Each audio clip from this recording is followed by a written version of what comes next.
Me and my cousins always make a wave. Me and my cousins always make a wave. And then too much blows it down.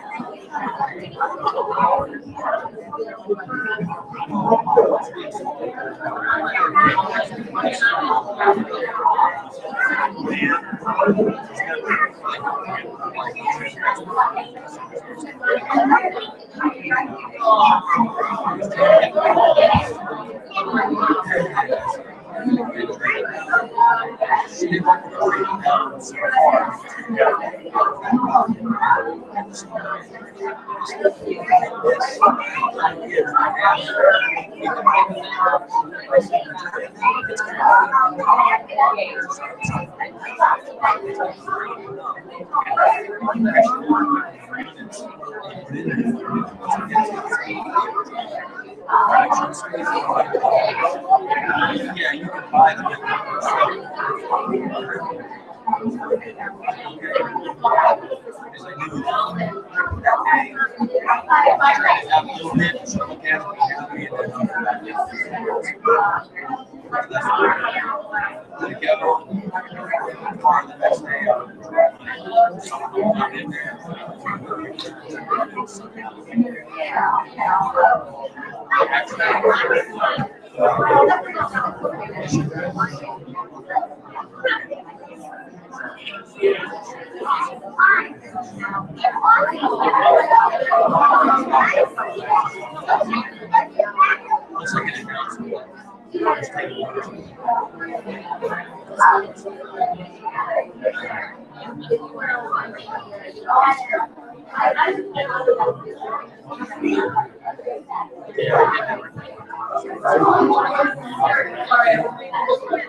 Well,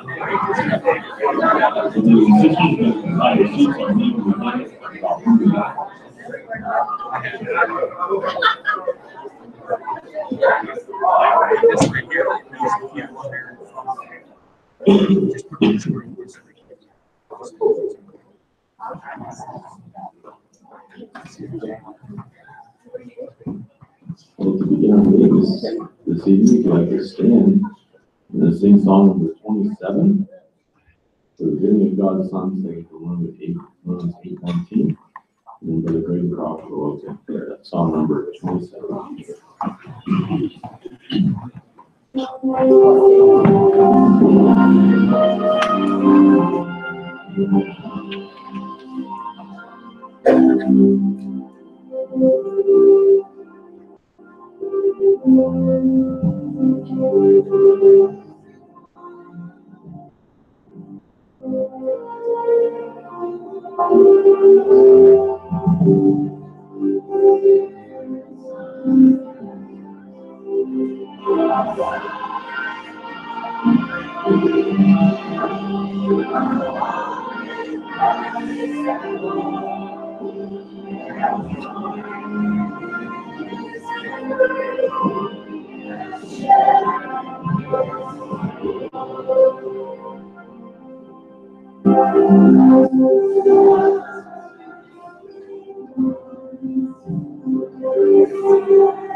Jehovah, our Father in the heavens, we approach you in prayer this evening. We really do want to thank you for the spiritual banquet that's prepared for us this evening. We ask that you please be with all the ones who have parts tonight.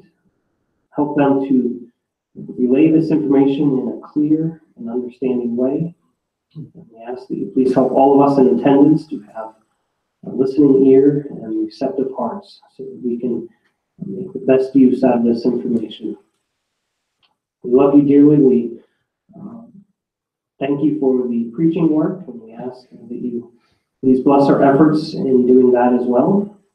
And two, we ask that you please be with ones around the world who are undergoing trials or tribulations, and even ones in our own hall who may be feeling sick, under the weather, dealing with infirmities. Be with them as well. Please forgive us for our mistakes. And we offer this prayer in Jesus' name. Amen.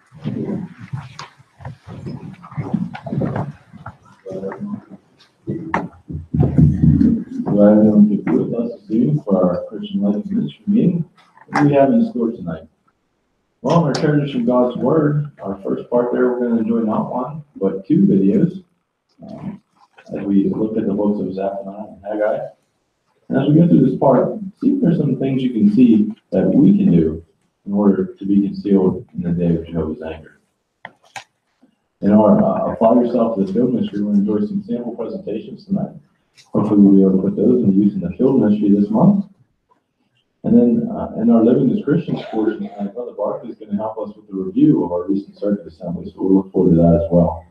And then we're going to conclude tonight with our Bible study under the theme, How Jehovah has started to fulfill his promises in our day. So a lot to look forward to tonight. So let's get started with the part, seek Jehovah before his day of anger for the teachers. Is it possible for us as true Christians to be caught unaware in Satan's traps? Let's watch for parallels between what was happening in Zephaniah's day and what is happening in our day. Let's give our attention to the introduction to Zephaniah.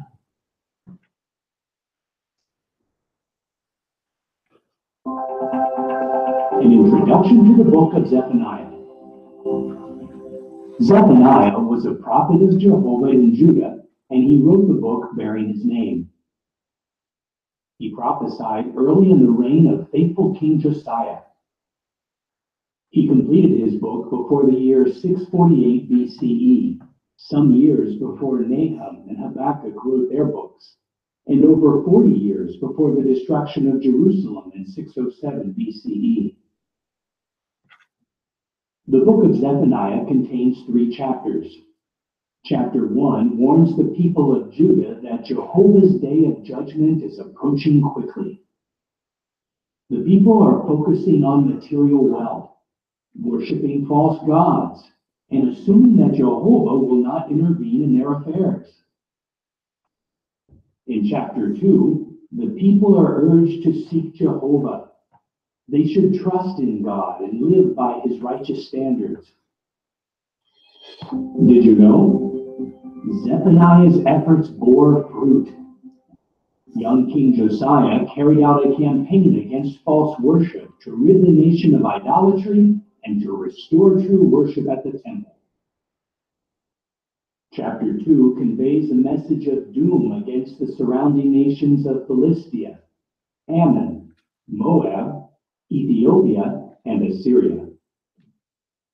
In chapter 3, Jerusalem's proud inhabitants continue to disobey Jehovah despite his warning. Although Jehovah promises to remove the haughty ones, he offers hope and joy to humble, repentant ones. As you read the book of Zephaniah, note how we should guard against thinking that Jehovah's day will not arrive, how those who seek Jehovah will be saved, and how Jehovah gathers humble ones to be subjects of his kingdom.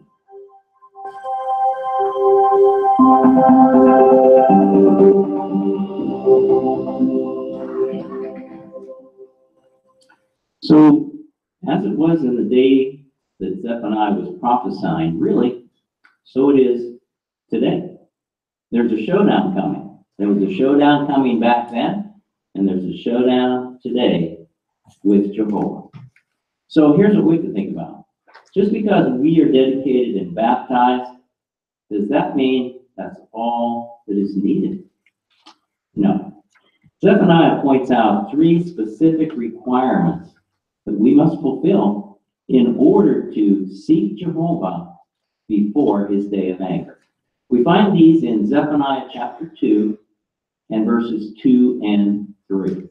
Particularly in verse 3, but we're going to read verses 2 and 3. That's Zephaniah 2, starting in verse 2. Before the decree takes place, before the day passes like chaff, before the burning anger of Jehovah comes upon you, before the day of Jehovah's anger comes upon you, seek Jehovah, all you meek ones of the earth, who observe his righteous decrees. Seek righteousness, seek meekness. Probably you will be concealed on the day of Jehovah's anger. Now, did you notice the 3 specific things outlined in verse 2 that we have to do? The first one was to seek Jehovah. What does it mean to seek Jehovah today? Well, it means developing and maintaining a warm personal relationship with Jehovah in association with his earthly organization. It also means getting to know how Jehovah views things and being attentive to how he feels about things. It means, too, that we need to carefully study his word, meditate upon it, and apply it in our lives. And finally, seeking Jehovah means to seek his guidance in prayer, following the lead of his Holy Spirit. What's the second requirement?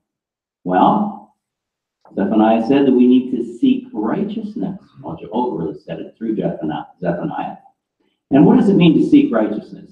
It means we must continue to uphold God's righteous standards. We cannot allow ourselves to be sullied by the world, seeking its approval and trying to blend in.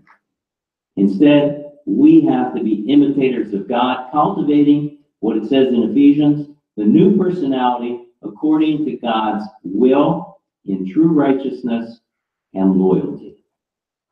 The third requirement, seek meekness. We cannot be like the world. The world's demanding, selfish, opinionated, believing that their personal rights, their preferences must be accommodated. No, we can't be that way. Instead, we must be mild-tempered, submissive to Jehovah, humbly accepting his discipline and conforming to his will. Now, let's consider the second prophet we had tonight, Haggai. And as we look at the introduction to Haggai, please note how you personally are part of his second inspired message. An introduction to the book of Haggai. Haggai was likely born in Babylon. In 537 BCE, he traveled with a remnant of the Jewish nation to Jerusalem, where he would later serve as a prophet. Haggai completed his book in 520 BCE. But why did Jehovah cause him to begin prophesying? In 536 BCE, the Jews laid the foundation for the new temple in Jerusalem. Sadly, the work stopped for many years because of opposition from enemies and apathy on the part of the Jews. In the year 520 BCE, Jehovah sent Haggai to rekindle the zeal of the Jews in order to resume temple construction. The temple was finally completed in 515 BCE. Did you know? In the 38 verses that make up chapters 1 and 2, Haggai uses the name Jehovah 35 times, 14 times in the expression Jehovah of armies. The book of Haggai has 2 chapters that convey 4 inspired messages. Chapter 1 directs the first message toward those who are focusing on their own interests while Jehovah's house lies in ruins. Governor Zerubbabel, High Priest Joshua, and the rest of the people respond favorably and go to work on the temple just 23 days after Haggai started to prophesy. In chapter 2, Haggai delivers the second inspired message. Jehovah promises that he will shake the nations and cause their precious things to come in, and that he will fill his house with glory. Later, Haggai delivers the third inspired message to the priests, explaining that neglect of pure worship has made the nation unclean before God. Then Haggai proclaims the fourth message. Again, Jehovah speaks of shaking the heavens and the earth, but this time it will mean the complete annihilation of human kingdoms. Centuries afterward, the Apostle Paul quoted Haggai's words to show that God's kingdom in the hands of Jesus Christ will never be shaken. As you read Haggai, note how personal interests must take a backseat to spiritual interests, how mere formalistic worship does not please Jehovah, and how God's kingdom in the hands of Jesus Christ will never be shaken.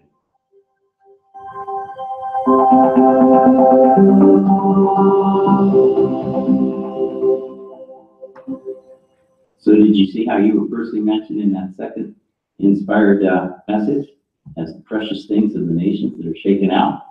3 other main points we want to get from Haggai. Number 1, personal interests have to take a back seat to spiritual interests.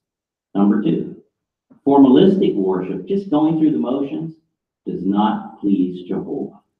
And number 3, that God's kingdom in the hands of Jesus will never be shaken.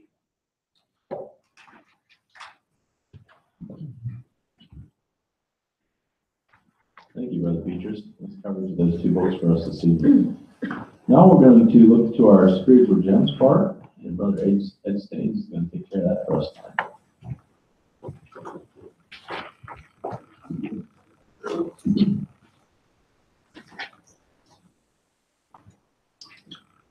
Our spiritual gems this week was taken from Zephaniah 1 through Haggai 2. And as we dug through those two books of the Bible, that there were a lot of spiritual gems for us to find, was there not? So as we think of our comments tonight and those gems that are found, let's think how they apply to us personally, but also how they apply to the congregation. So let's begin by having someone read Zephaniah 1 and verse 8 for us. Sister McLean. On the day of Jehovah's sacrifice, I will call to account the princes, the sons of the king, and all those wearing foreign clothing.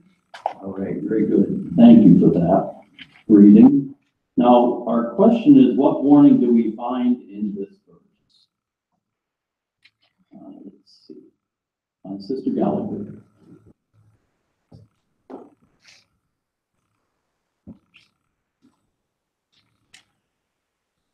Some in Zephaniah's day were seeking acceptance by wearing foreign attire. And it went on to say how foolish it would be for those today, worshipers today, to do anything to try to conform to the world by similar means. So it's important for us to stay separate from the world and not conform to the things in the world. All right, very good. Thank you. So why would it be dangerous for us to dress like the world or to try to be like the world? What do we see? Sister, And to remember who we want to accept us. We want Jehovah to accept us. We're not looking for the world, for their acceptance to fit in. all right, very good. And Brother Petrus. I was just saying, I can't remember exactly how it goes, but if you walk like a duck and you talk like a duck and so on, then you probably are a duck. So we can't just look like we want to be part of. If we start doing that, we probably are part of the world. Right, very good. And Brother Goodman. Remember, if you look at the styles of the world, the type of clothing they wear, the hair, the way they do their hair, I know. Sometimes some guys have their hair, like just hair down the middle and so forth. We don't want to imitate them because that doesn't bring glory to Jehovah. What we're doing is imitating a rebellious world, and we don't want to do that. Very good, very good. Thank you. Thank you for those fine comments. Now let's move on to our next verse, Haggai 2 and verse 9. We have the sister here in the middle. The future glory of this house will be greater than the former, says Jehovah of armies. And in his place I will grant peace, declares Jehovah of armies. Alrighty, thank you for that reading. Now our question is, in what ways was the glory of Zerubbabel's temple greater than that of Solomon's temple? Let's have the sister here in the back. There were 3 ways: the number of years the temple was in existence, who taught there, and who taught there to worship. But Solomon stood for 420 years, Zerubbabel's for 580 years. And as far as who taught there, in the second one, Jesus taught there. So more flocked to worship there, probably because of him. All right, very good. Thank you for that comment. We covered many nice points there. Next.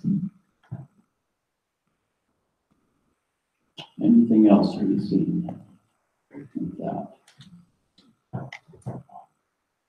Okay, I think all the points were covered there. Very good. So, what has this week's Bible reading taught you about Jehovah? What did we learn?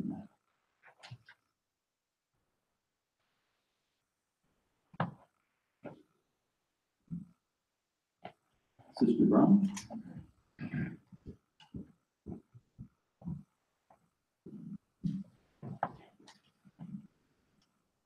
I've always appreciated the scripture in Zephaniah 2:3 that Brother Petros went over with us tonight. And particularly, he enumerated on those points, how we need to seek Jehovah righteousness and meekness. But the probably there, that's really something for us to think about, because the probably is never, ever in Jehovah's part. It strictly lies with us, because it says we have to continue to do these things. We can't let up in any of those three areas, or then probably we might not make it. Good, very fine, thank you. And Brother Goodman? In the first chapter, it says that in Zephaniah, it says, the people were saying Jehovah will not do good and he will not do bad. So it's in a sense saying, what Jehovah doesn't care about what's going on, but Jehovah, we don't hear that Jehovah does care, he cares deeply. And because of this, from all the accounts from the Bible, that when people did not follow his commandments or laws, that he made sure that they were annihilated because it was their choice. So we have to recognize that we just can't be complacent about serving Jehovah. Right, very true, yes. And how we see people today that don't think that God really cares about mankind at all. So what else do we see about, from our gems this week about Jehovah? Sister Petros? I think it's encouraging that it shows how Jehovah used Zephaniah as an example for us of being courageous, because Zephaniah was probably a great grandson of King Hezekiah and of the Judah's royal house, and yet he wasn't cowardly, but obediently carried a message of denunciation against the corrupt leadership in Judah. So it gives us courage too, that sometimes the things we might say might not go along well with what people feel, but Jehovah gives us good examples like Zephaniah. Right, very true, thank you. Sister Fishman? And also too, in Haggai 1:7, it helps us appreciate that sacrificing spiritual interest in the pursuit of material advantages does not result in Jehovah's blessing. Very, very true, thank you. And Sister Steffi? I appreciated Haggai 2:15, where Jehovah urged the Jews to set their hearts not on their past negligence, but on the renewing work. So we can follow that example too. Not only should we not focus on past mistakes or even continue repeating them, but we want to look forward and always do the best that we can. Right, thank you very much for this comment. Our last question is, what other spiritual gems have you discovered in this week's Bible reading? What other gems? So Sister Barkley?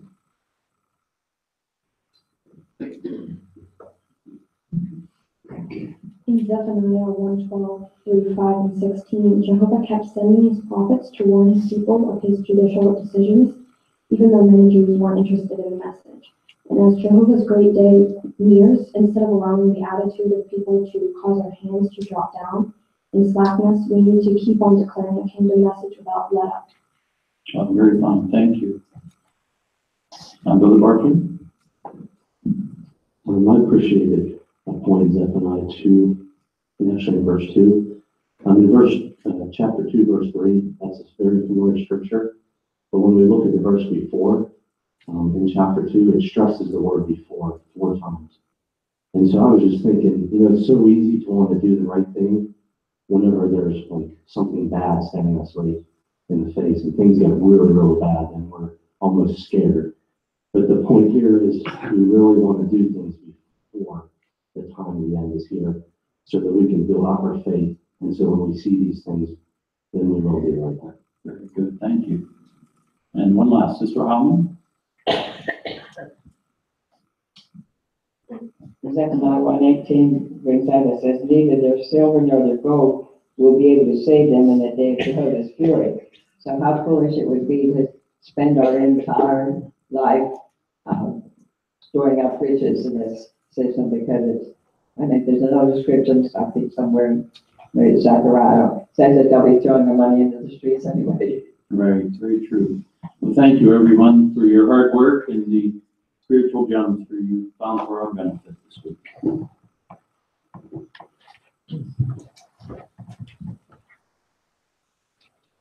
Very nice job, Brother Staines. Thank you for handling that for us. And as well, all our participants, we appreciate your hard work and effort digging those gems up for us. Our last part of our treasures from God's Word tonight will be a Bible reading. It'll be substituted for us by Brother Josh Knoll. We'll be reading Haggai 2, 1 through 14. In the 7th month, on the 21st day of the month, the word of Jehovah came through Haggai the prophet, saying, "Please ask Zerubbabel, the son of Shealtiel, the governor of Judah, and Joshua, son of Jehozadak, the high priest, and the rest of the people, who is left among you who saw this house in its former glory? How does it look to you now? Does it not seem like nothing in comparison?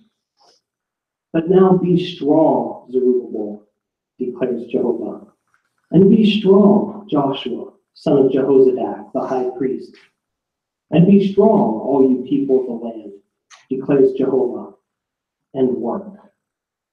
For I am with you, declares Jehovah of armies. Remember what I promised you when you came out of Egypt, and my spirit remains among you. Do not be afraid.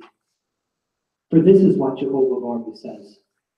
Yet once more, in a little while, and I will shake the heavens and the earth and the sea and the dry land. And I will shake all the nations, and the precious things of all the nations will come in. And I will fill this house with glory, says Jehovah of armies. The silver is mine, and the gold is mine, declares Jehovah of armies. The future glory of this house will be greater than the former, says Jehovah of armies. And in this place I will grant peace, declares Jehovah of armies. On the 24th day of the 9th month, in the 2nd year of Darius, the word of Jehovah came to Haggai the prophet, saying, "This is what Jehovah of armies says. Ask, please, the priests about the law. If a man carries holy flesh in the fold of his clothing, and his clothing touches bread or stew or wine or oil or any sort of food, will it become holy?" The priest answered, "No." Haggai then asked, "If someone who is unclean from contact with a dead body touches any of these things, will it become unclean?" The priest answered, "It will become unclean." So Haggai said, "That is how this people is, and that is how this nation is before me, declares Jehovah. And that is how all the work of their hands is. Whatever they present there is unclean."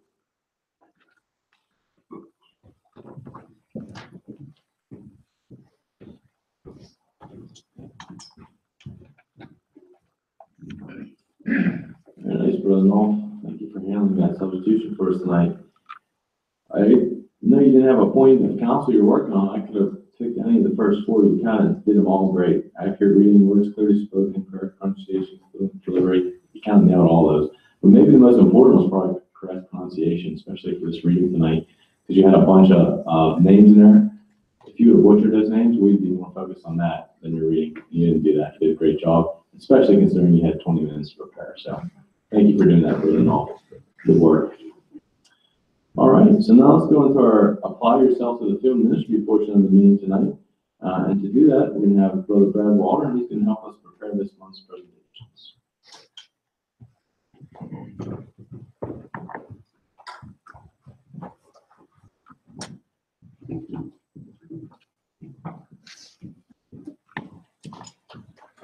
A new month is upon us, the month of December, and this month we'll be placing the number 6 awake, and it's entitled, Is the World Out of Control?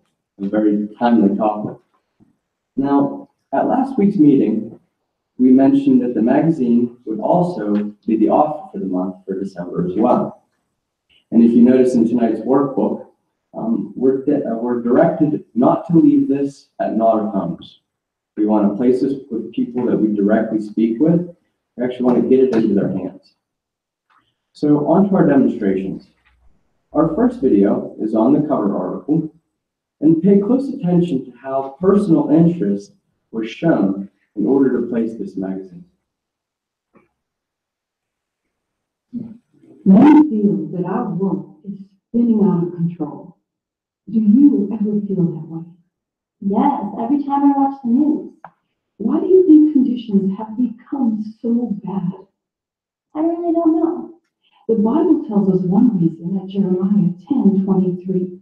Notice what the prophet Jeremiah said to God, whose name is Jehovah. Jenny, will you please read that verse for us? Okay. Jeremiah 10:23 says, I well know, O Jehovah, that man's way does not belong to him. It does not belong to man who is walking, even to direct his step. Thank you. So, if it doesn't belong to man to direct his step, what happens when he tries to rule himself or other humans? What do we see on earth today? Problems and failure. Exactly. Without God's guidance, we can't succeed. But there's hope. This magazine explains why millions of people believe in a bright future. Would you like to read it? Sure. Now, the first thing that I noticed about this demo was the sincerity in the sister's voice. You could really feel that she cared about what she was talking about and who she was talking to. And this is important in our ministry, that the householder feels that we're there talking to them, not just passing out literature. Do you remember the first 2 questions that she asked the householder in her presentation? Brother Petrus?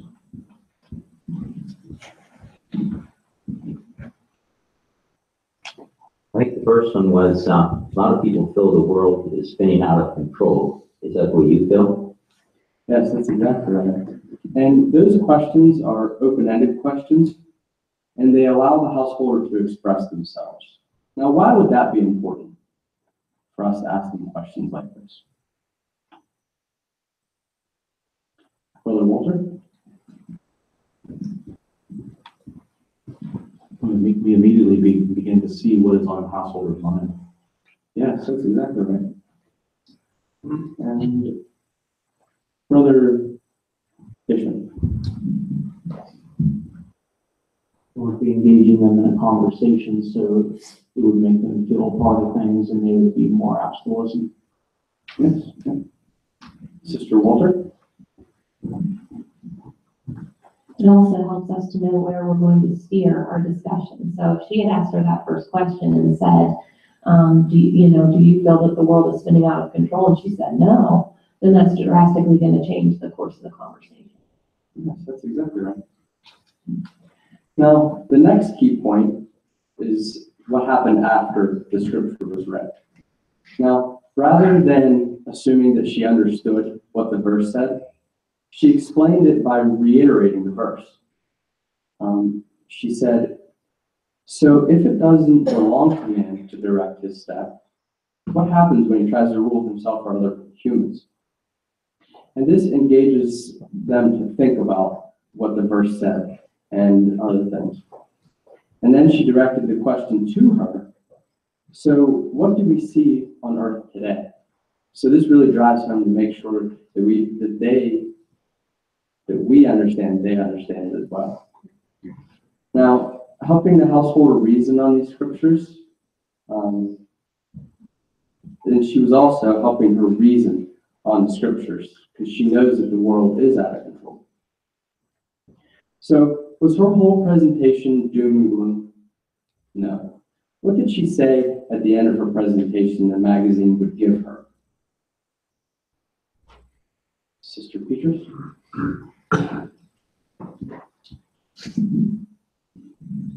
Bright hope for the future. Yeah, that's exactly right. Our whole goal there is to give people a hope for the future and be upbuilding with our message. So let's move on to our next demonstration, and it's going to be on the article found on page 14 and 15, God's name. We're making brief visits to discuss the question, does God have a name? We've heard a variety of answers today, but we'd like your opinion. Sure, it's God. That certainly is one of his most popular titles. Interestingly, though, the Bible points out that he also has a personal name, one that belongs to no other God. May I show you what it is? Yeah, okay. Notice what we read here at Psalm 83:18. May people know that you, whose name is Jehovah, you alone are the Most High over all the earth. So, according to this verse, what is God's name? Jehovah. That's right. This article discusses what God's name means and why we should use that name.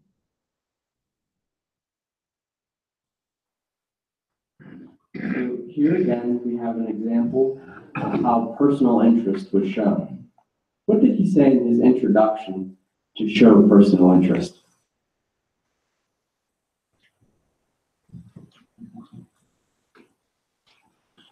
Sister LaBertie?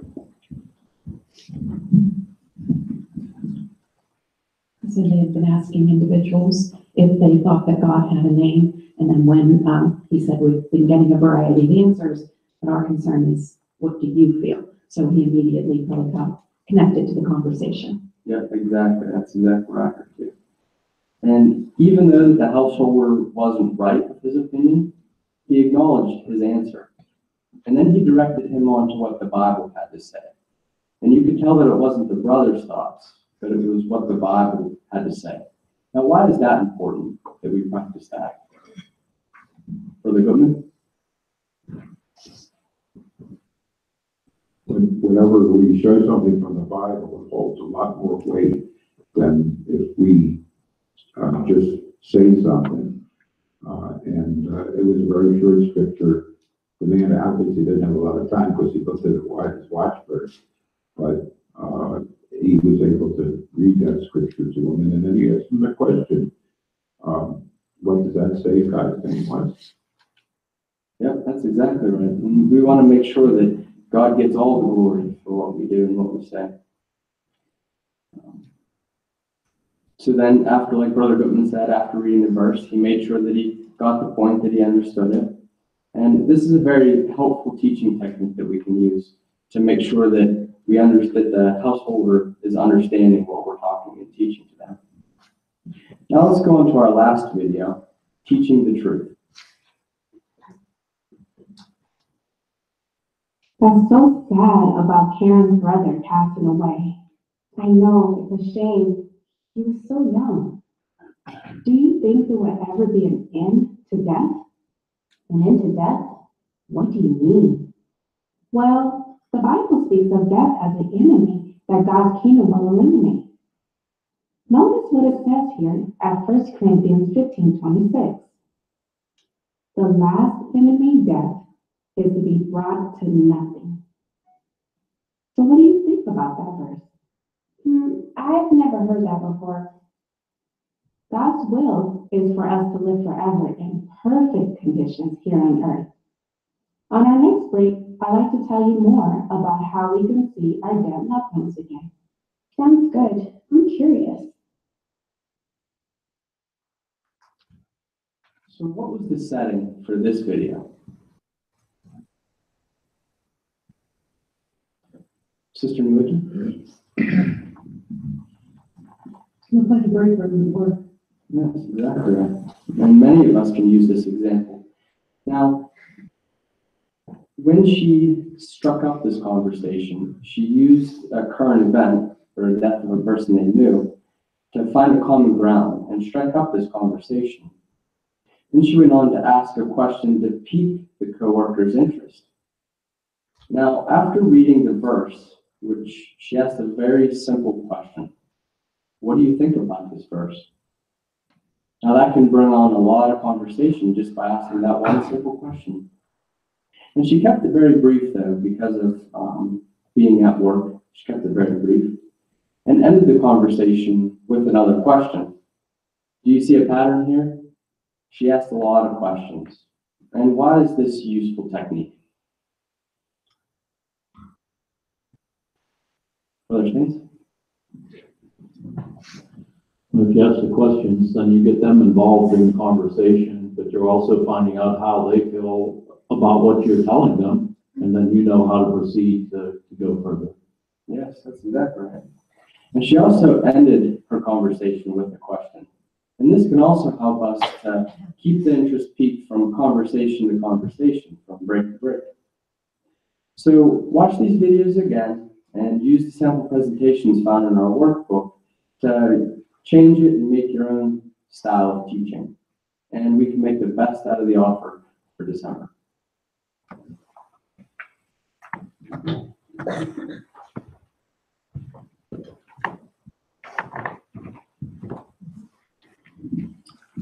Thank you, Brother Warren. Excellent job helping us with this presentations for this month.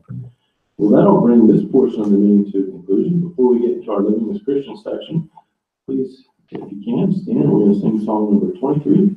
Jehovah Begins His Rule, taken from Revelation 11:15. Song number 23.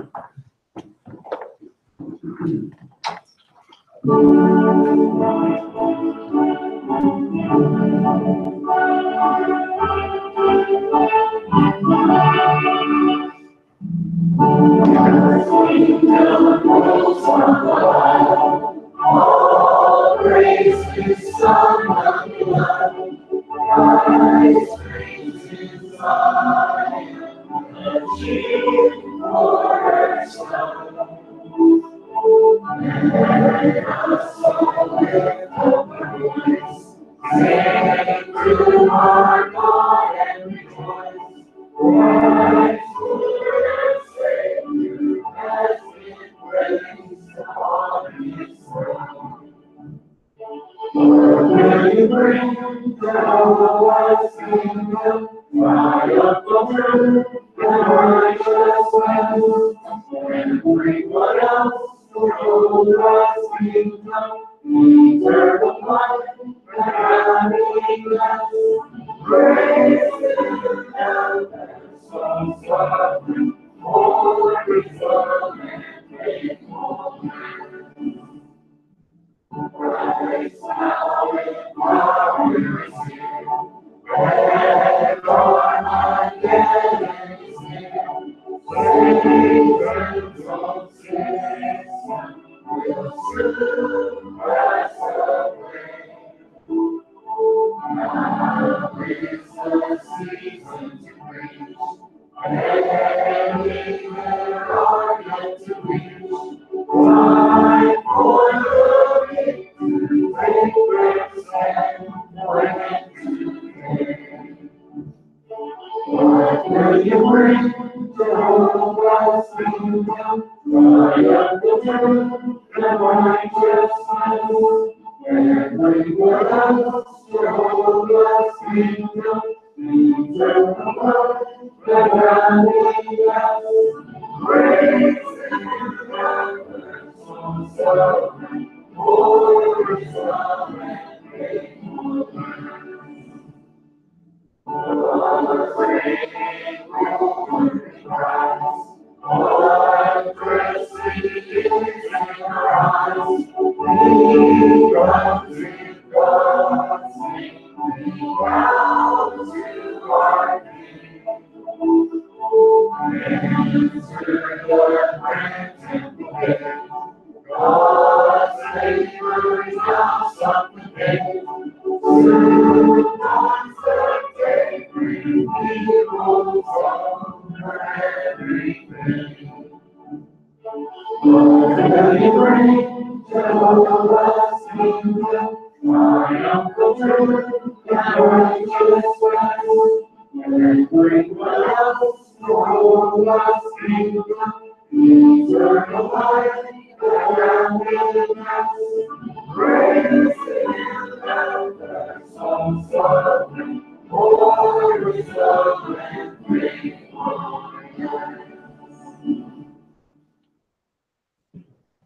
We're living as Christians portion of the meeting this evening. We're going to have our local needs part, and it'll be on our circuit assembly review. Brother Buck, I will take care of that. So we just recently attended our circuit assembly, and what a wonderful spiritual program it was. The title of it was "Do Not Give Up in Doing What Is Fine." Now, during this day, we had 3 talks that we were able to listen to, 2 symposiums. We had our dedication and baptism talk, and then we were able to welcome in 3 new brothers who symbolized their dedication by baptism. We had our public discourse, which was entitled "Avoid Mocking God in What Sense?" And then we had our watchdog summary. And so, for the sake of time, in order to review this, why don't we look at those questions, those 5 questions at the back cover of our programs, because this really is a nice review of that entire day. So if you have your program out, if you have your notes, look at the back page of those 5 questions. The first question asked, and this was based on our first talk for the day, why is it difficult to do what is fine? Now, we were given 3 scriptures there to consider. And so 1 Peter 5:8 tells us that the devil seeks to devour us. So that's one reason. Romans 12:2 tells us that this world tries to mold us. So that's our second reason. And then a third reason, based on Romans chapter 7, verses 21 through 25, Paul here says our imperfect flesh. It's like a war that we have inside ourselves. We want to do what is right, but that doesn't always happen. Now, our second question, this was based off of our first symposium. The question was, what is sowing with a view to the flesh, and how can we avoid it? So we were asked to look at Galatians chapter 6 and verse 8. Here it's answered for us. It says that sowing with a view to the flesh is letting ourselves be led by fleshly desires. And then we were told to really examine how we can avoid that. And there was 4 ways that symposium told us and instructed us on how we could really avoid that. First, we were told to be balanced in social media. We were told to be balanced in our choice of entertainment, to fight against the spirit of being envy, and also to trust in Jehovah for our future. Now, our third question was based on our second talk for the day, work good towards all. The question in review we were asked, toward whom should we work what is good? The answer for this could be found in Galatians chapter 6 and verse 10. Really, we want to work good towards everyone. See, there is no limitations. But this talk focused on how we really can work what is good towards unbelievers, our family, and especially do we want to do good with our spiritual brothers and sisters. Now, our fourth question was based on our second symposium for the day. We were asked, how can we sow with a view to the Spirit? Again, Galatians chapter 6 and verse 8 helped us to answer that question. Here we were told 3 things: to develop good study habits, to use Bible principles to guide us, and to give the preaching work the top priority in our lives. And we've seen those 3 things highlighted in those 3 different talks in the symposium.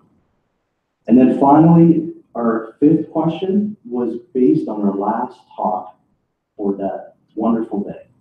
And we were asked, what will we reap if we do not tire out? Well, we can answer that question, again, by looking to the Bible and basing the answer off of Galatians chapter 6 and verse 9. Here we were told that we will reap rich blessings now and in the future. And we also can gain Jehovah's approval because we will help to completely sanctify his name. So definitely that was a wonderful assembly that we were able to take in. And this review is just a reminder that we can always get our notes out and continue to look over all those wonderful points that we were given that day. Thank you.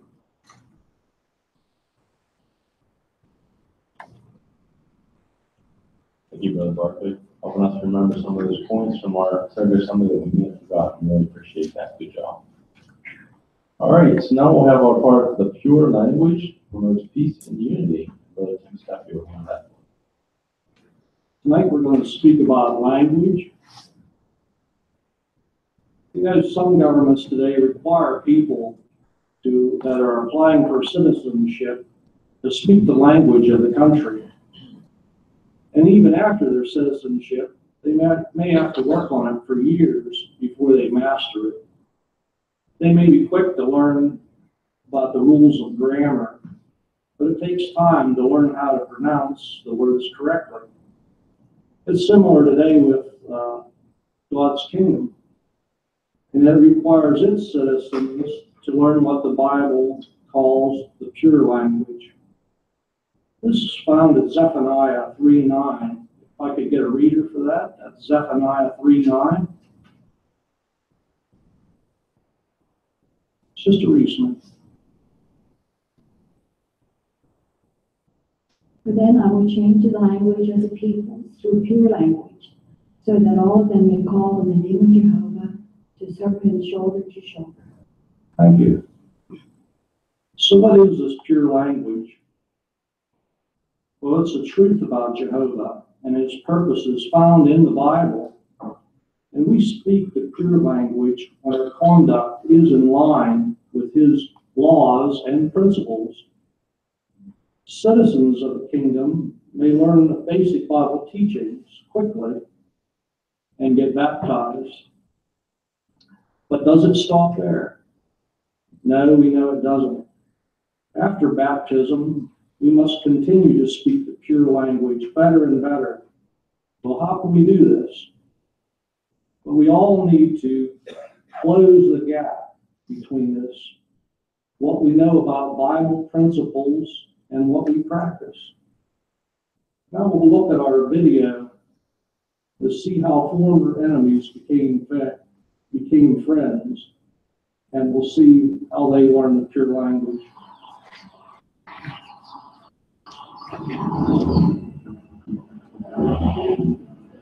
I was the ringleader of a criminal gang. We extorted money, put people out of business, threatened them, dragged them away.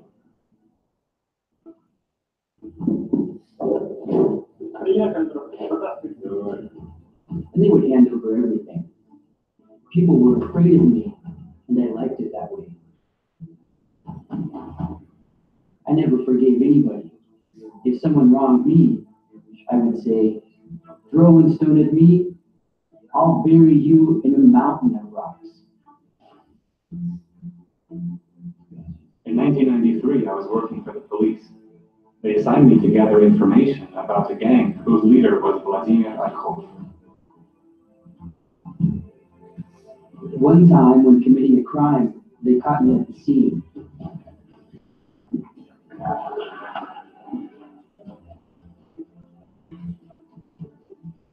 I swore revenge on everybody involved in my arrest.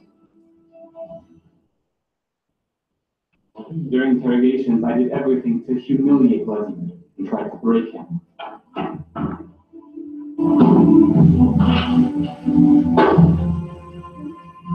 We just hated each other. I told Valery, just remember, sooner or later I'm getting out of prison, and then you're a dead man. I thought to myself, for a start, I'm going to blow up his car. If he doesn't understand, then I'll just eliminate him. His threat sounded so serious that I started to fear for my life. I decided to have my friends and acquaintances make his life behind bars unbearable and to make sure that he would never get out.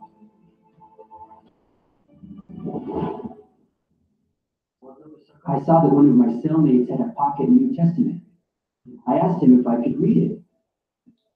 Seeing my interest in spiritual things, someone gave me a Watchtower magazine. When I started reading the magazine, I realized that there are other people out there, real people. There's a totally different way of life to be had, even now, and with such prospects. I was just stunned. Then I found another 5 magazines around the prison. I devoured them as well, and I became thoroughly convinced that I had found the truth. When my wife was first allowed to visit me, I told her right away, I found the truth. My wife made pretty fast progress and was baptized 2 years later. Her support was invaluable. She would visit me, constantly encouraging me to be faithful and remain loyal to God. In 1993, Jehovah's Witnesses visited me.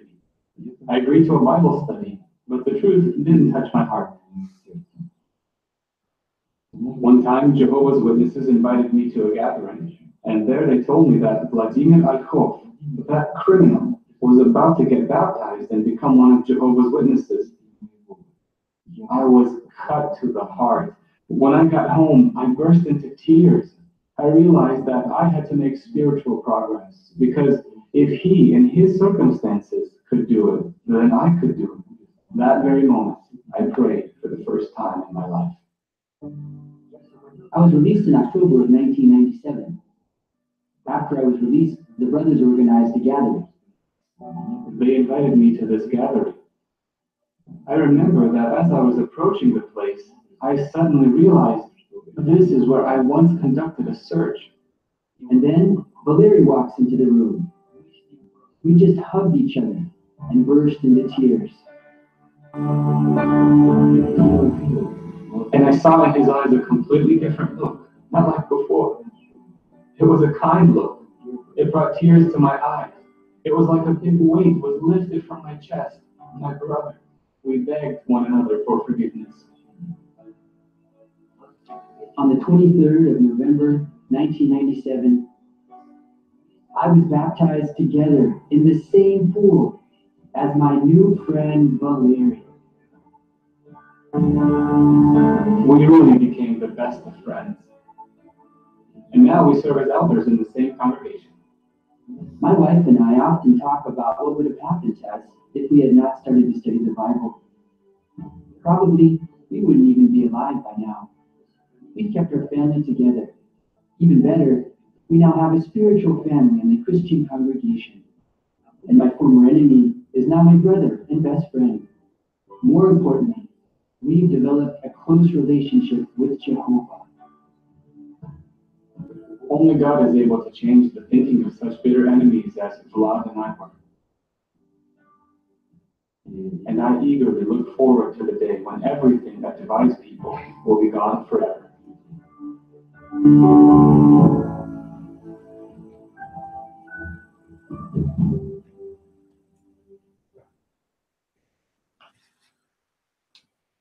What do you think of that video?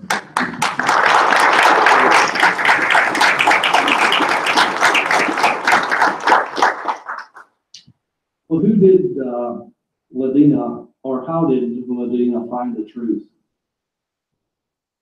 We'll open this up to the audience. Sister in the middle here. Well, he was in a cell and he had a New Testament, and he asked him if he could borrow it. And I noticed there was a hole in the wall.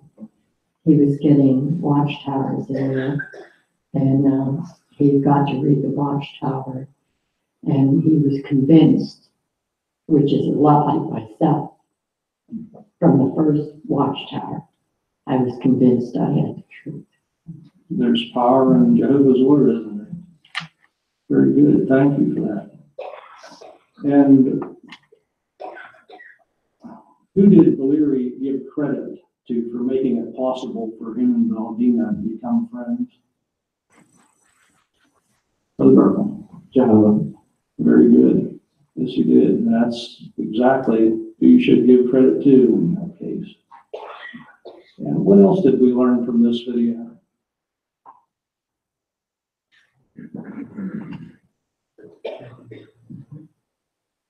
Sister Holland. The power of God's word to change people's lives and their attitudes and their thinking. Very good. Two unlikely candidates for that. What else did we learn? Sister Brown.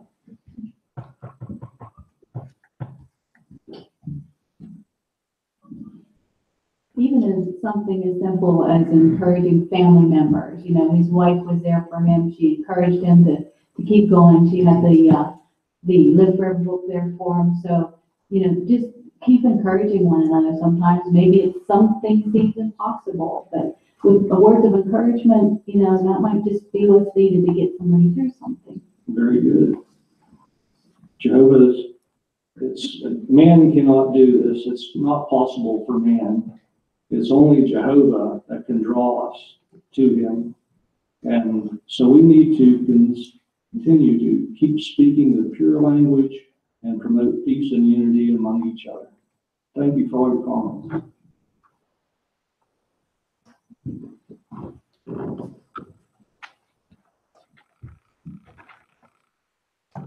Thank you, Brother Stephen. Certainly appreciate that video and that part.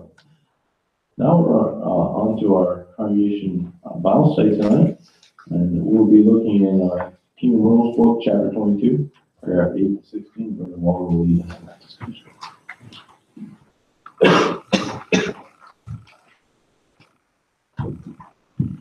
Now, last week we discussed ways in which Jehovah fulfilled prophecies that his people saw in the ancient past that really help us today see that our hope really is real. Tonight we're going to discuss how those same prophecies are being fulfilled in our day. So we can begin our discussion tonight by looking at paragraph 8, and the title of our subheading is How Jehovah Has Started to Fulfill His Promises. And Brother Malik is our reader tonight, so paragraph 8. Jehovah's people do not now form a literal nation, nor do they occupy a single physical land. Rather, anointed Christians make up a spiritual nation, the Israel of God. Their companions of the other sheep join them in a spiritual land, a realm of activity in which they worship Jehovah God united. That worship is their way of life. And what kind of a land has Jehovah given us? It is a spiritual paradise. Here, God's promises about Edenic conditions have seen a wonderful spiritual fulfillment. Consider some examples. So the question on paragraph 8, God's people today enjoy what sort of land? Sister Staines. This land is, it's the spiritual paradise that we all enjoy today. And it's made up of the anointed and then the other sheep. And together we all unitedly serve Jehovah. Thank you.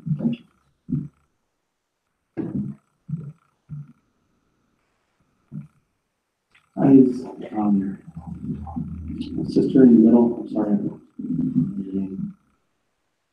So between the sheep and the other sheep, the anointed and the other sheep, then this is a land of activity. It's a realm of activity where they all associate and they all do things for Jehovah. Thank you. Sister Stephanie.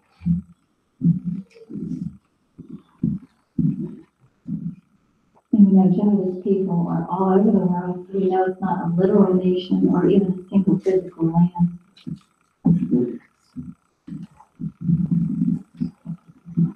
Isaiah 66, verse 8.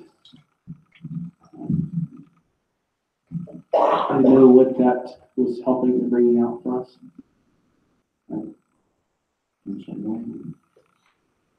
Isaiah 66, verse 8. See if we can have a reader for that.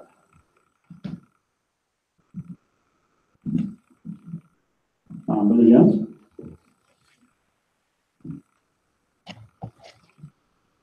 Who has ever heard of such things? Who has seen such things? Will a lamb be brought to birth in one day?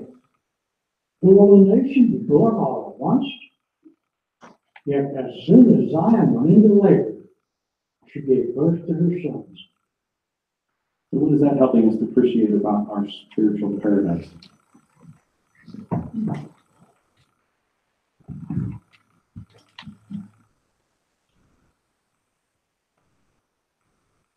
And actually, this scripture here is showing us that Jehovah's organization is bringing forth their spirit-anointed sons and organize them into a nation. And it's why it's talking about being born into that nation. So that's how that it really applies to this spiritual paradise. Okay, so our next subheading is we're going to look at, what kind of fulfillment do we see because of the spiritual paradise? Other teachers?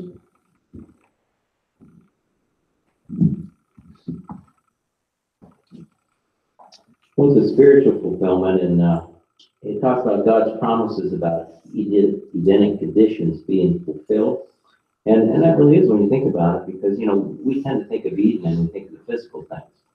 But obviously back then, before Adam and Eve sinned, they had spiritual paradise too, like we enjoy today. Absolutely. Thank you. Okay, so we're going to look at some examples of spiritual paradise today. And the first area we're going to look at that is under the subheading of security in paragraph 9 and 10. Security. In the prophecy recorded at Isaiah 11:6-9, we find a delightful picture of harmony and peace between wild animals on the one hand and humans with their domestic animals on the other. Does that picture find a spiritual fulfillment today? Yes. In verse 9, we learn why it is that such creatures will cause neither harm nor ruin. Because the earth will certainly be filled with the knowledge of Jehovah as the waters cover the sea.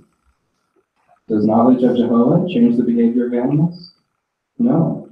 It is people who are transformed by coming to know the Most High God and learning to imitate His peaceful ways. That is why in our spiritual paradise today, we can observe a heartwarming fulfillment of that prophecy. Under kingdom rule, Christ's followers are learning to put off their fierce animalistic qualities and live in peace and harmony with their spiritual brothers and sisters. For example, in this publication, we have discussed the matter of Christian neutrality, both the scriptural basis for our understanding and the resulting persecution that God's people have faced for taking a neutral stand. Is it not remarkable that in this violent world, there is a sizable nation of people who refuse, even under threat of death, to take part in violence of any kind? What remarkable proof this is that the subjects of the Messianic King are indeed enjoying peace like that described by Isaiah. Jesus proclaimed that His followers be known by the love they have among themselves. Within the congregation, Christ is patiently using His faithful and discreet slave to teach all true Christians to be peaceable, loving, and gentle. Before we ask the question in paragraph 9 and 10, let's have a reader for Isaiah, the 11th chapter, verses 6-9. Isaiah 11, verses 6-9. Sister Lebroni.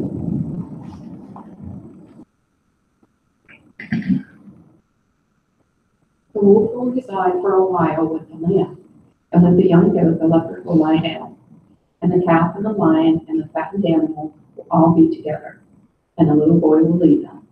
The cow and the bear will feed together, and their young will lie down together. The lion will eat straw like the bull. The nursing child will play over the lair of a cobra, and a weaned child will put his hand over the den of a poisonous snake. They will not cause any harm or any ruin in all my holy mountain, because the earth will certainly be filled with the knowledge of Jehovah as the waters cover the sea. For the 8th part, thank you, Sister Lebroni. How is the prophecy of Isaiah 11:6-9 being fulfilled today? Understanding.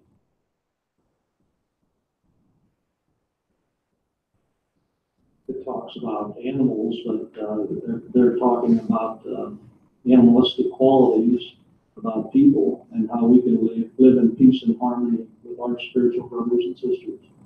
Very good. Brother Monk. See here, Jehovah's going to make the change. Even the animals will be at peace with humans. It's something that can't be seen today at this present time. Thank you, Brother Iwana. Sister Brown.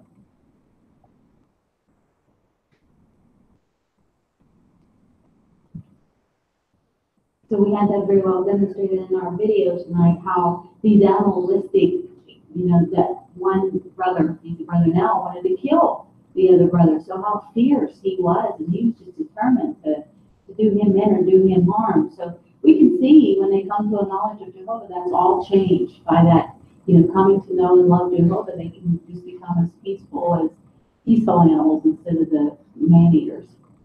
Very good, thank you. That's an excellent example of our video tonight. So let's consider our B part. What evidence of peace do we find among God's people?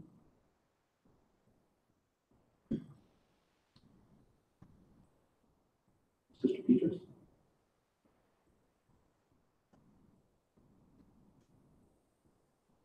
Well, we see especially that Christian neutrality shows an example of peace, because a sizable portion, like a nation-sized group of people, is willing to put their own lives at risk rather than to go against God's viewpoint of life. So that certainly is, and has proven in the history of mankind, has proven to be a hallmark of Jehovah's people. Very good. Sizable 8 million. Sister Hartzell?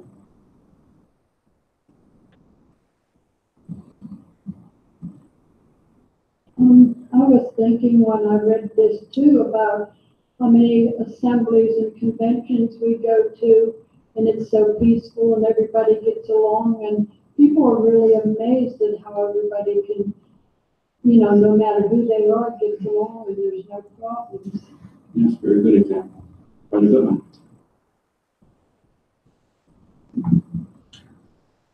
Whenever you go to a large gathering, it could be to a sporting event, you always hear about fights breaking out, people consuming too much alcohol, and things happen. And sometimes people even die because of that.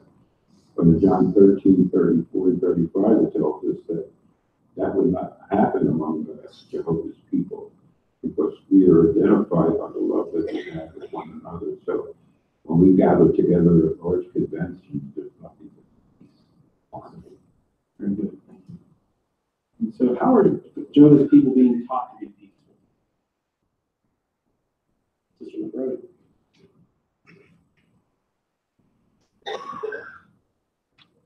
It really helps us to appreciate the faithful and discreet slave, the role that they take in that, because it says that Christ is patiently using his faithful and discreet slave to teach all Christians to be peaceable, to be loving, and also to be gentle.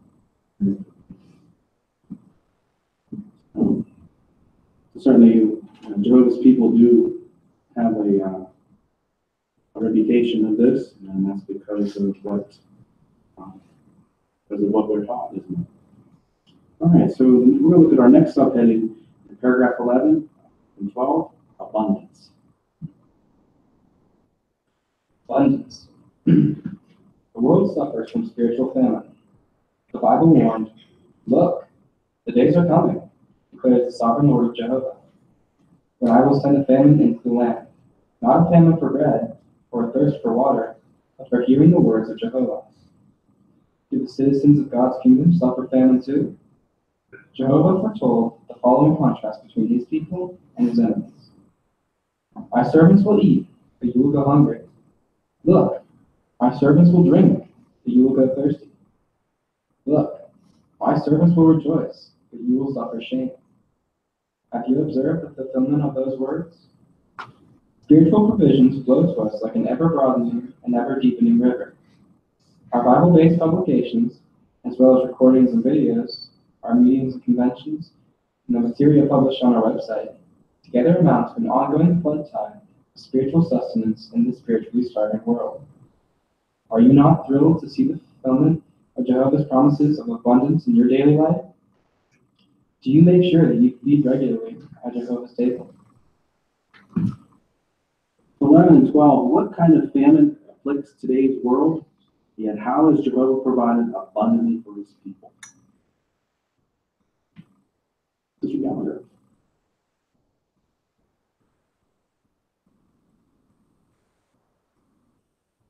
Well, we see that the world suffers from spiritual famine, but Jehovah promises in Isaiah that his servants will eat, drink, and also rejoice, where the world will go hungry, go thirsty, and suffer shame, so they won't have that abundant spiritual food. Very good, thank you. And how has Jehovah provided abundantly for his people?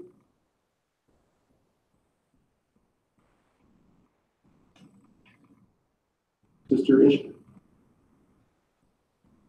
In Matthew 24, it talks about the faithful and discreet slave, and they are definitely providing us with more spiritual provisions than we can even keep up with between the videos we see on our website, the meetings, conventions, printed material.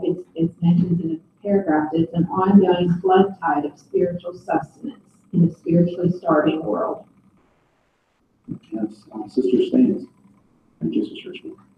It's just that when we go in service and we talk to people, we can really quickly see that they're starving spiritually. They don't know anything. They don't have any hope for the future. It's really sad that, and a lot of them say they go to church and they still don't know anything.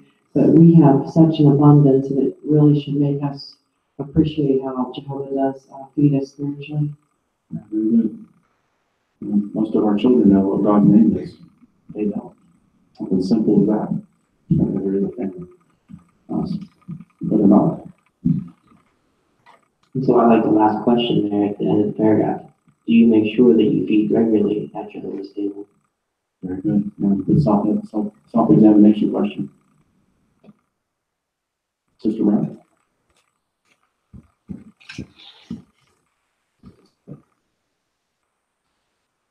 This part about the question about do you daily seek what the abundance from Jehovah in your life, and I really appreciate that because we're asked or encouraged to read the Bible daily, and if we take our online library and look up the references to the scriptures, it is like a flood because there's just so much that we can learn from even one single verse of the Bible. So we certainly do have quite an abundance of spiritual. Okay. So now we can look at our next example, spiritual health, in paragraph 13. Spiritual health. Spiritual blindness and deafness are pandemic today. Yet, Christ is curing infirmities and illnesses worldwide. Have you seen blind eyes opened and deaf ears unstopped? If you have seen people come to an accurate knowledge of the truth of God's word, letting go of the religious lies that once made them blind and deaf to the truth, you have seen this promise fulfilled. In that day, the deaf will hear the words of the book, and out of the gloom and darkness, the eyes of the blind will see. Around the world, hundreds of thousands of people every year are finding such spiritual cures. Each person who leaves Babylon the Great behind and joins us to worship in our spiritual paradise is living proof that Jehovah's promises have come true. So how have you seen fulfillment of Jehovah's promise about blind eyes being opened and deaf ears unstopped? Sister Barkley?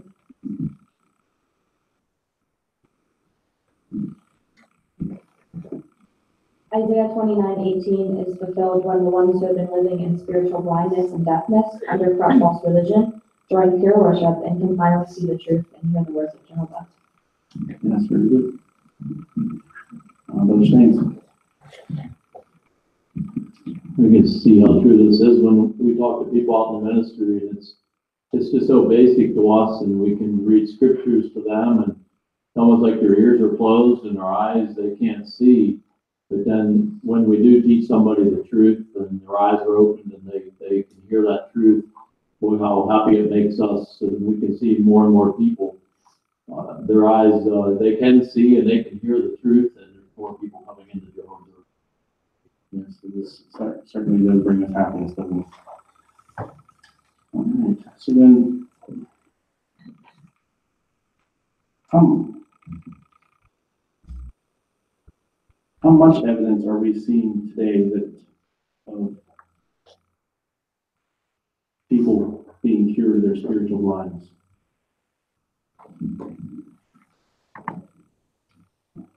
Sister Gallagher?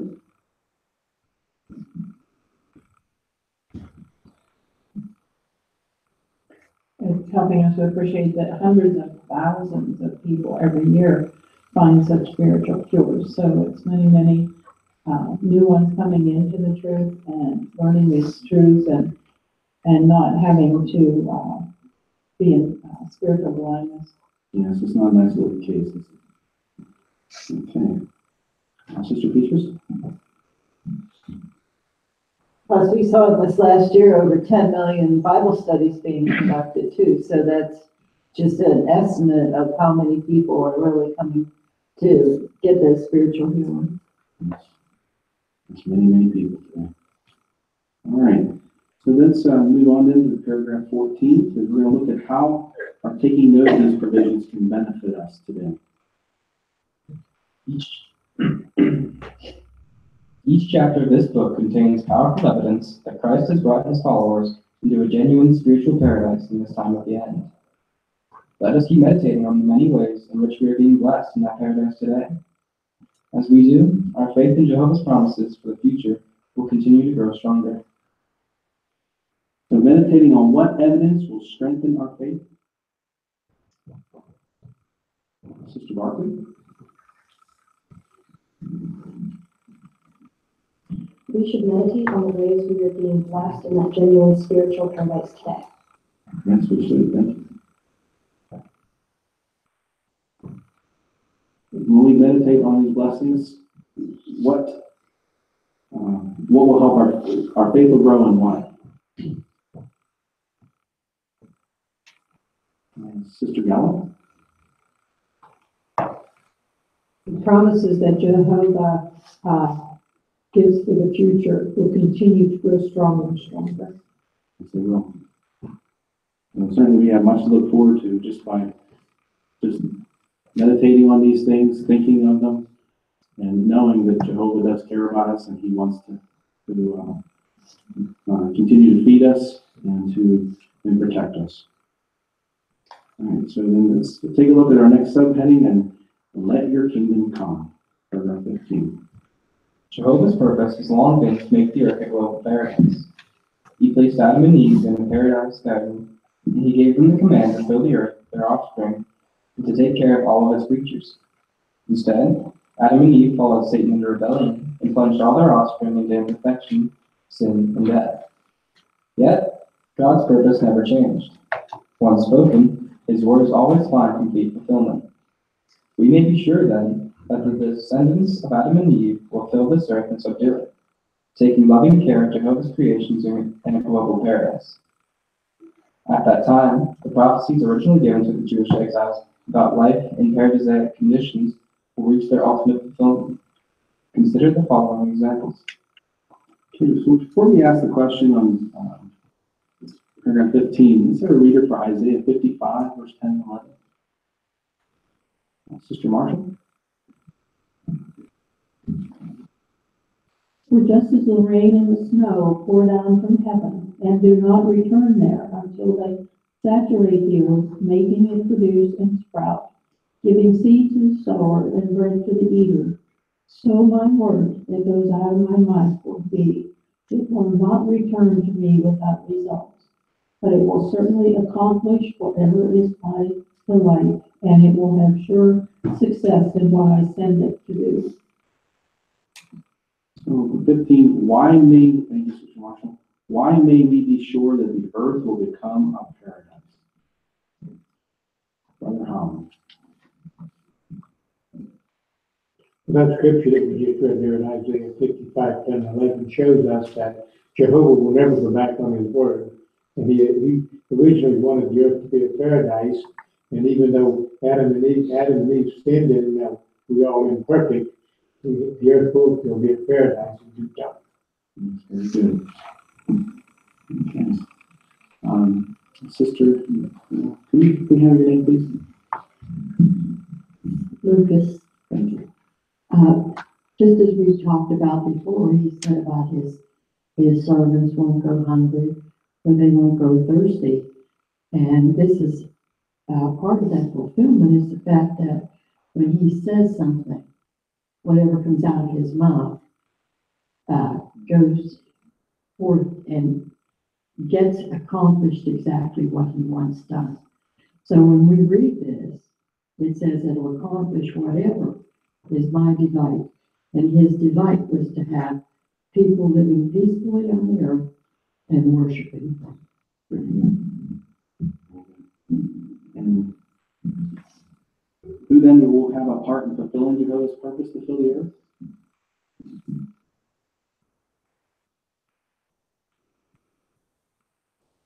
Who's going to share that?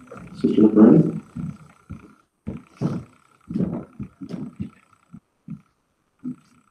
The descendants of Adam and Eve will fill the earth and subdue it. Yeah. And that will be all of us. So we have a role in that, and that's exciting. Okay, so then let's move on to paragraph 16, because we're going to begin on examples of how Paradisaic conditions will reach fulfillment in the future. Paragraph 16. Security. At long last, the heartwarming word picture painted at Isaiah 11, 6-9 will see complete fulfillment even in a literal sense. Men, women, and children will be safe and secure wherever they go on earth. No creature, whether human or animal, will pose any threat. Imagine a time when you will see this entire planet as your home, where you can swim in the rivers, lakes, and seas, traverse the mountain ranges, and roam the grasslands in complete safety. And when night falls, you will not worry. The words of Ezekiel 34:25 will come true, so that it will even be possible for God's people to dwell securely in the wilderness and sleep in the forest. Thank you, Lord God. So how does the Bible describe the security we will enjoy in paradise?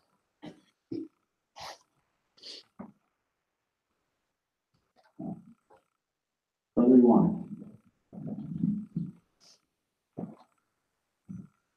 We'll see complete security earthwide. No more will there be danger or places that it's unsafe. It'll be safe all over, no matter where they go or when they go or how they go. So the safety and love of Jehovah will be expressed and seen at the time. Excellent, Brother Juan. Thank you. We have Brother McLean. All the animals will be nice to us. Yes, they will. I'll look forward to that, don't we? Any other thoughts? Sister Beatrice?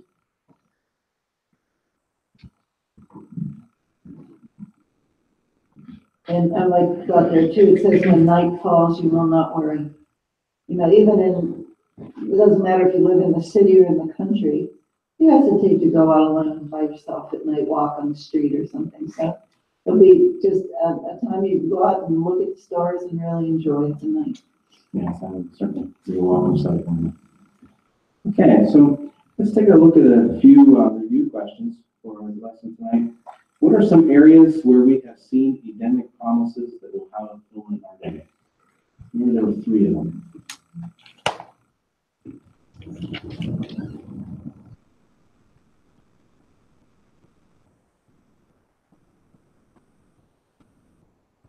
Brother Parker?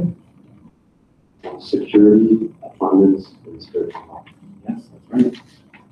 And then, how has Jehovah allowed us to enjoy a spiritual paradise today?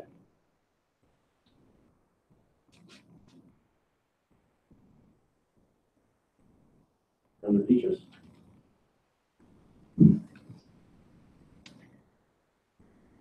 Certainly in the Christian congregation where we all are together in unity.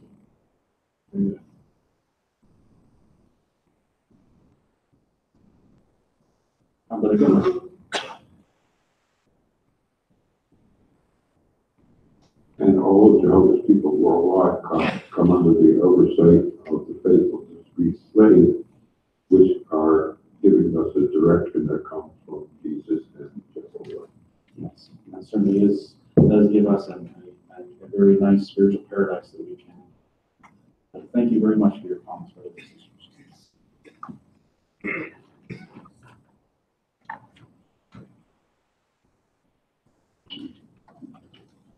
Thank you, Brother Walter, and the congregation for your well-prepared comments for our congregation Bible study tonight.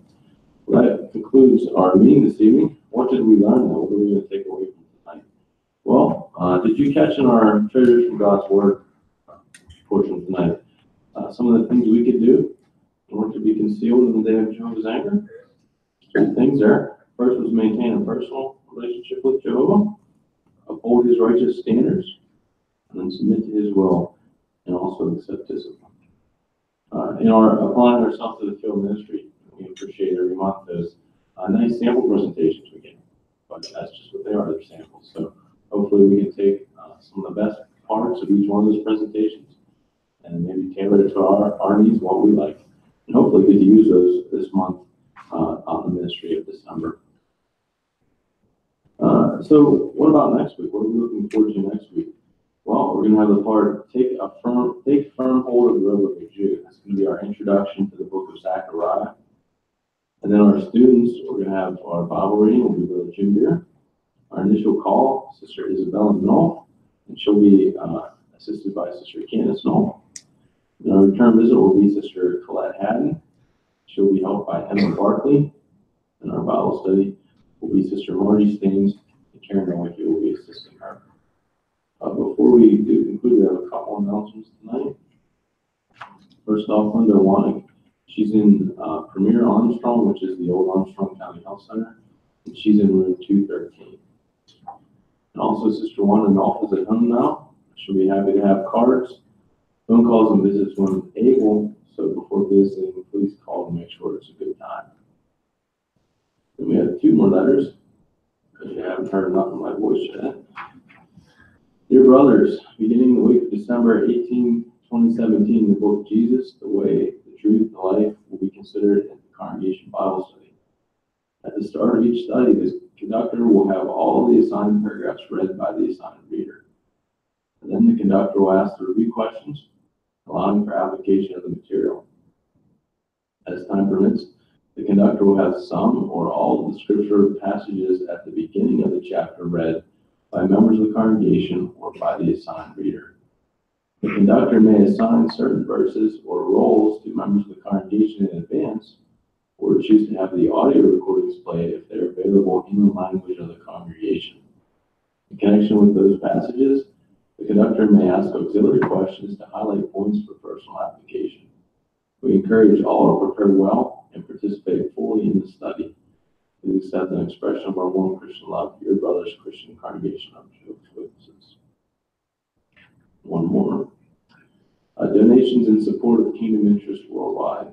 Dear brothers, we're writing to express our deep gratitude for your ongoing support of Kingdom Interest throughout the earth. While economic challenges continue to mount, your generous spirit provides clear evidence of your self-sacrificing love. We are blessed to be part of a brotherhood that imitates our generous God, Jehovah, as demonstrated by your eagerness to give freely of your time and resources to support your local congregation. Your donations placed in the contribution box labeled Worldwide Work have been forwarded directly to the branch office every month. Many of you have also used the new provision to set up recurring donations to the Worldwide Work using jw.org. During During the year, these funds have been used to support the preaching work, the printing and shipping of literature, the maintaining of our branch facilities, and the care of those in special full-time service. Your contributions were also put to good use to help care for those who are affected by natural disasters, political conflicts, or direct persecution. You've also demonstrated generosity in your efforts to maintain your local Kingdom Hall, which provides a fine witness in your community. Your donations placed in the contribution box labeled local congregation expenses have been used to care for the expenses related to the operation and basic maintenance of the local Kingdom Hall and other local expenses. Each congregation may also pass a resolution to use some of these funds to support other arrangements such as Kingdom Hall and Assembly Hall construction worldwide.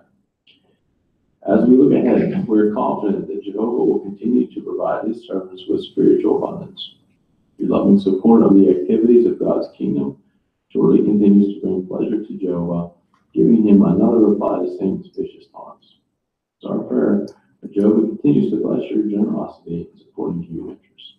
Your brothers, the Christian congregation of Jehovah's Witnesses. All right, so now we'll have our concluding song, followed by a closing prayer, and that will be Brother Tom that's doing that for us. But we're going to end with song number 22. The kingdom is in place, let it come.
Our kind and loving Heavenly Father, Jehovah God, we come to you as a group of your servants here in the earth. Father, as we sung the song of praise to you, of let your kingdom come, we long for this time, and we continue to look forward to all your promises and blessings that are being brought out here this evening. And we thank you for all these provisions. And we know that you are such a loving God that you provide these for us, and you love us, and Father, we love you in return. So we pray you continue to bless us, help us and guide us. But Father, we think of our brothers and sisters who have so many problems. in our own congregation, it seems like it's one thing after another, and we're saddened over these things, and some have serious problems. But so many, so we pray, Father, we beg of you to watch over these ones. And we think of the ones on the phone call. Some are elderly, can't get here, or the different problems that they have. We with these ones too. And Father, as always, we thank you for all the blessings that you pour out upon us each day. And may we take advantage of these promises. And for the hope in the future, we are truly thankful for. May we share this with all we meet. So as we go to our homes, Father, we pray that you be with us and help us get home safely. And we thank you for Jesus, who set the fine example in all we do. So we thank you for all these things, and we ask forgiveness for many sins and shortcomings. And may we be forgiving of those who sin against us. So we thank you for all things in Jesus' name. Amen. Amen.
Yeah, pretty much. Yeah.